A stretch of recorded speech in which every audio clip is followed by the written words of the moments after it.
کرتی ہیں کہ ام حبیبہ اور ام سلمہ رضی اللہ عنہ حبشہ جب گئیں تو انہوں نے ایک گرجے کے اندر تصاویر دیکھی. تصاویر، یہ مسئلہ بتا رہا ہوں. آپ آ کر نبی علیہ الصلوۃ والسلام سے تذکرہ کیا، یا رسول اللہ ہم نے وہاں گرجے میں تصاویر دیکھی ہیں. اب یہ سنیں ذرا، یہ پتہ مسئلہ کیا ہے؟ اس کو عنوان آپ یہ دے لیں، دربار کی شرعی حیثیت، مزار کی شرعی حیثیت. ذرا یہ سوال چونکہ آیا ہے اس لیے میں آپ کے سامنے بیان کر دوں. نبی علیہ السلام سے جب تذکرہ کیا کہ ہم نے گرجے میں تصویریں دیکھی، نبی علیہ السلام نے کیا فرمایا؟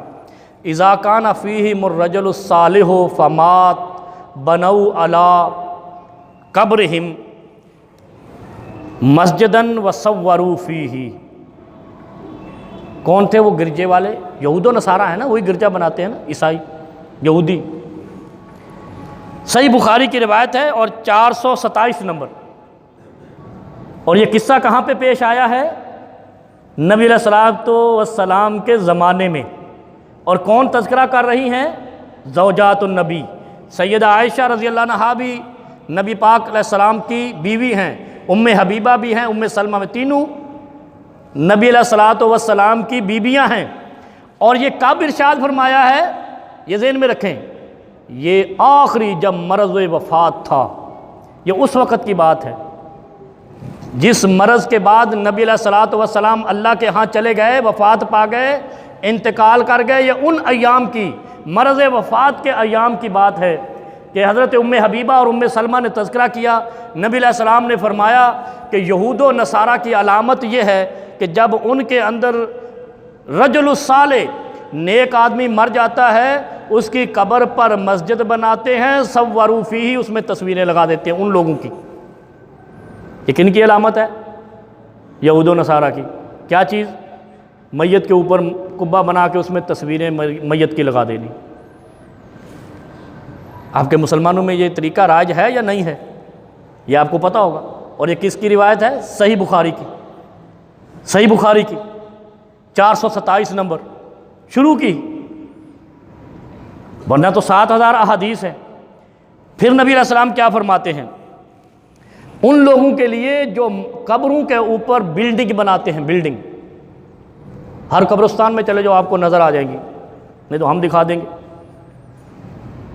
میت کے اوپر کمرہ بنا دیا، کمرے میں اس میت کی تصویر لگا دی، قبر کے سرہانے اس کی تختی لگا دی، پورا شجرہ نسب لکھ دیا، محل وقوع لکھ دیا اور قبہ بن گیا. یہ ہے نا ادھر ہمارے قبرستانوں میں. اور یہ طریقہ کن کا ہے؟ نبی آخر الزمان کی زبان سے سن لیں. کون سا، کن کا طریقہ ہے؟ یہود و نصارہ کا. کنہوں نے دیکھا؟ نبی علیہ السلام کی بیویوں نے، ام حبیبہ اور ام سلمہ رضی اللہ عنہا نے یہ طریقہ دیکھا. آ کر نبی علیہ السلام کے بارے سے پوچھا.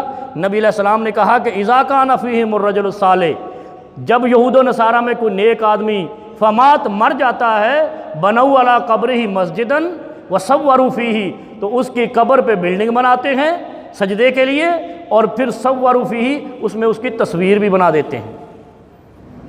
سنا ہے نا آپ نے، تصویر والے جگہ پہ نماز نہیں ہوتی، یہ سب نے سنا ہے. تصویر ہو بھی تو اتار کے پھر نماز پڑھتے ہیں. تصویر والی جگہ پہ نماز نہیں ہوتی. قبر پہ مسجد ہو، اس میں نماز نہیں ہوتی، یہ بھی سنا ہوا ہے. لیکن اگر مسجدیں ہی ایسی جگہ پہ بنا دی جائیں، پھر نبی علیہ السلام نے ان کے لیے کیا کہا ہے؟ فَأُولَئِكَ شِرَارُ الْخَلْقِ، یہ لوگ جو قبروں پہ قبے بنا کر اس میں میت کی تصویر لگاتے ہیں. اچھا یہ ذہن میں رکھیں، جو اس قبر میں یا کمرہ بنا کر جو تصویر لگائی جائے گی اسی میت کی ہوتی، کسی اور کی نہیں ہوتی.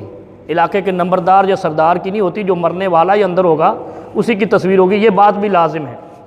اس کا مطلب ہے کہ جس کے قبر پہ کمرہ بنا ہے اس میں تصویر لگی ہے، وہ دونوں انہی سے منسلک ہیں. فَأُولَئِكَ شِرَارُ الْخَلْقِ عِندَ اللَّهِ يَوْمَ الْقِيَامَةِ. نبی علیہ الصلوۃ والسلام فرماتے ہیں اگر کسی کو اعتراض ہو تو وہ ساری صحیح بخاری کو ٹٹولنے کی بجائے 427 نمبر حدیث دیکھ لے، مسئلہ واضح ہو جائے گا، جس پہ کسی کی جرا بھی نہیں ہے. دنیا کے اندر اس کتاب پہ کسی کا کوئی اعتراض بھی نہیں ہے کہ یہ مسلمانوں کی مسلمہ کتاب ہے۔ پھر فرمایا فَأُولَٰئِکَ هُمْ شَرَارُ الْخَلْقِ عِندَ اللَّهِ یوم القیامہ، یہ قیامت کے دن اللہ کی مخلوق میں سے سب سے شر انگیز اور بدترین لوگ ہوں گے۔ شرار الخلق، اللہ کی مخلوق میں سے شریر لوگ کی پہچان یہ ہے کہ وہ قبر پہ قبہ بنا کے اس میں میت کی تصویر لگاتے، اور ایسی جگہ پہ نماز نہیں ہوتی۔ جب نماز نہیں ہوتی تو مسجد بھی نہیں بنتی، اس لیے کہ انما یامر مساجد اللہ، اللہ کی مسجدیں تعمیر ہوتی ہیں سجدوں کے لیے، اور یہاں کہا کہ اس میں سجدہ نہیں ہوتا جہاں تصویر ہوتی ہے یا قبر ہوتی ہے، دونوں الگ الگ ہو گئی۔